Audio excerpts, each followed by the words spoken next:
Some cells have mitochondria.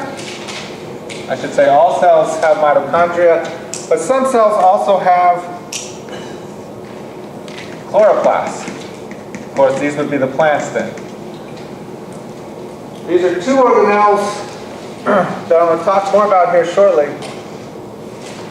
that may have been free-living prokaryotes at one time. The mitochondria, these guys are the powerhouses of the cell. All the DNA that your cell produces, all the energy that your cell produces comes from the activity of the mitochondria. They're your power plant for the cell. And of course, if you're a plant, then the chloroplasts, organelles that allow you to photosynthesize.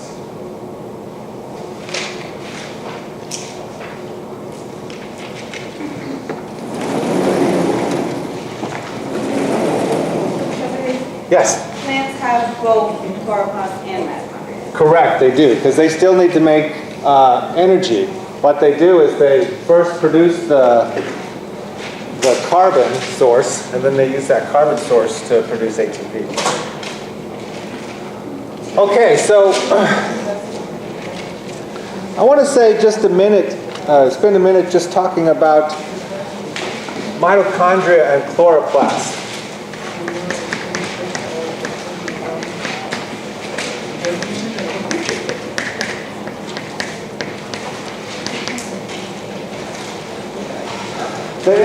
The endosymbiotic theory, or the endosymbiosis theory, is this theory that says that mitochondria were once free-living microbes, chloroplasts as well, free-living microbes, prokaryotes that invaded a cell.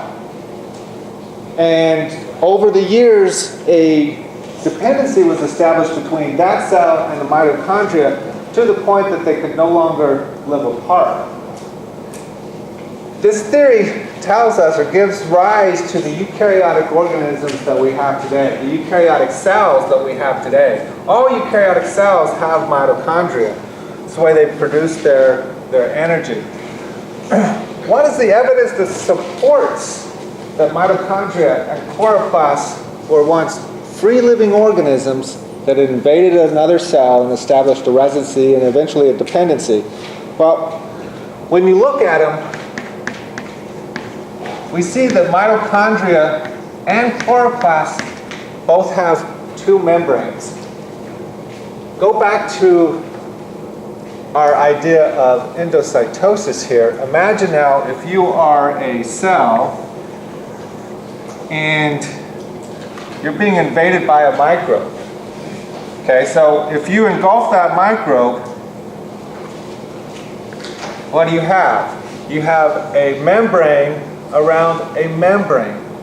And that's exactly what we have when we look at mitochondria and chloroplasts. They have two membranes. You'll often see mitochondria drawn this way. Correct? An inner membrane and an outer membrane. When we look at the proteins that we find in these membranes, this membrane more closely represents eukaryotic membranes. And this membrane more closely represents prokaryotic membranes.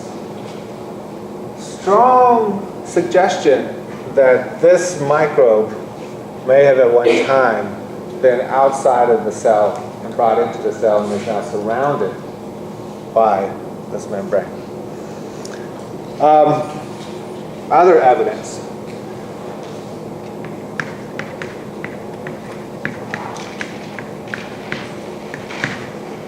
When we look at the ribosomes that mitochondria have, ribosomes, again, are used in the production of protein synthesis. When we look at those ribosomes, they are 70S ribosomes. These are small ribosomes, and they're the same ribosomes that we find in prokaryotic cells. Eukaryotic cells have 80S ribosomes. They have larger ribosomes. So mitochondria have ribosomes that are similar to prokaryotic cells.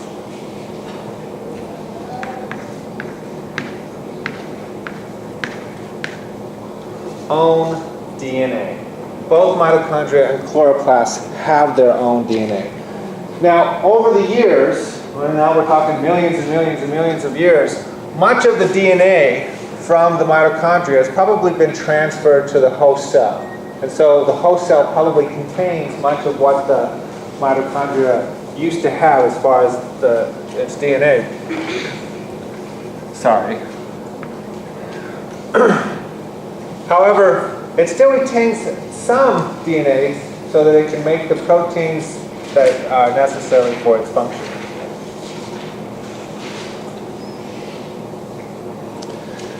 With the advent of DNA sequencing and what we've been able to do, they've been able to determine that the DNA of mitochondria is very similar in many respects to a microbe called Rickettsia. Rickettsia is an obligate intracellular microbe, meaning that Rickettsia has to infect the cell and live inside the cell in order to replicate. It can't replicate outside the cell. Strong evidence, or DNA evidence, to suggest now that mitochondria may at one time been a free-living microbe similar to Rickettsia. This is the microbe that causes Rocky Mountain spotted fever, Rickettsia rickettsii. What did you call it? An obligate? Obligate intracellular parasite, really. It has to be inside the cell to grow. So it must be a bad one to have. Rickettsia? Rickettsia, yeah, it can cause damage to those cells, absolutely. Now, when we go back millions of years to when this first happened, you have to imagine that when the cells that eventually became mitochondria, when they first invaded the larger eukaryotic cells, many of them probably died. They probably, in the invasion process themselves, probably killed a lot of those cells. It's not something that suddenly one cell decided to invade another cell and said, oh, hey, how you doing? Let's check up.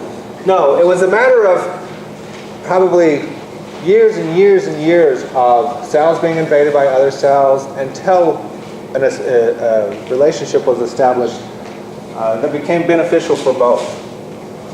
And then, once that relationship was established, the exchange of genetic material just cemented that it would go on.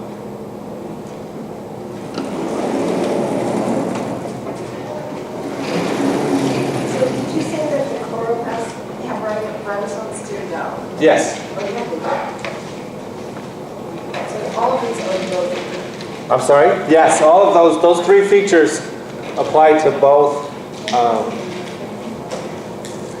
Now, I've read that spirochetes, or spirillum, may have been the source of the flagella that we see in eukaryotic cells. But that was years ago, and I haven't seen anything new to support that, and there's nothing in your text that supports that either.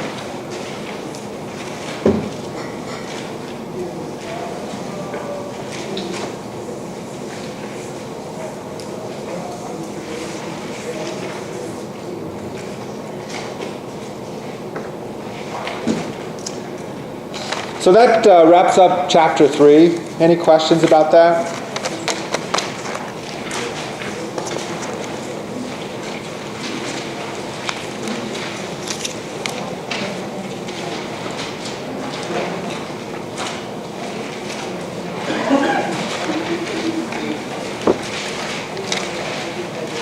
Okay then.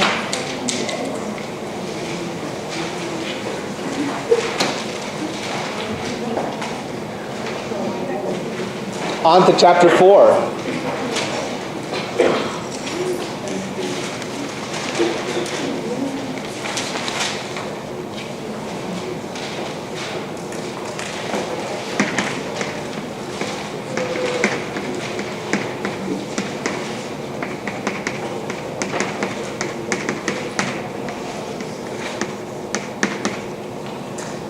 Dynamics of prokaryotic growth. So we're going to talk about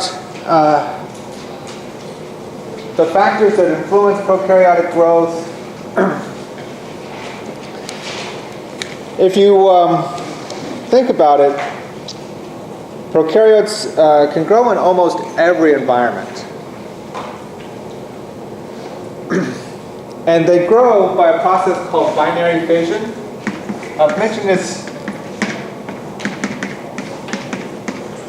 once already, but this is a process by which they just replicate their genetic material, increase in size, replicate their genetic material, and then they split in half. So with each generation, the population doubles.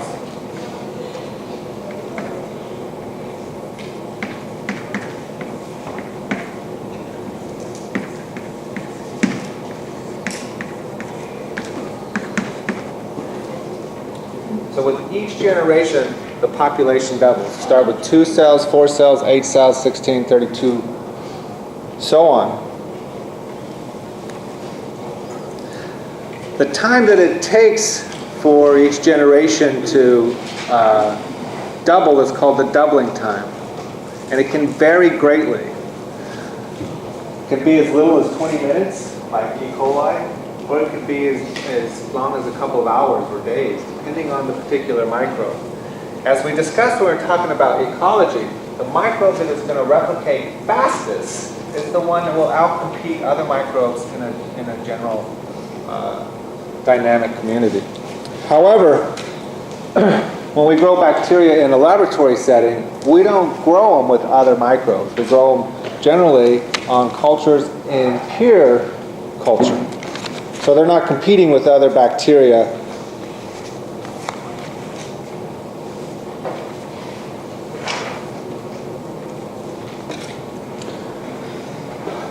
So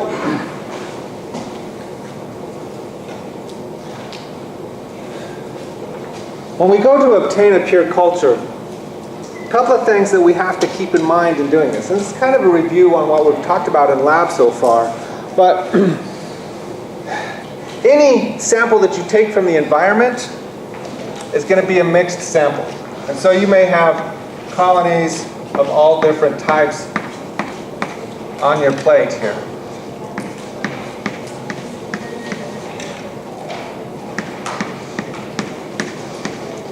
So you got a lot of stuff growing on your plate. To establish a pure culture, you're going to have to transfer the microbes from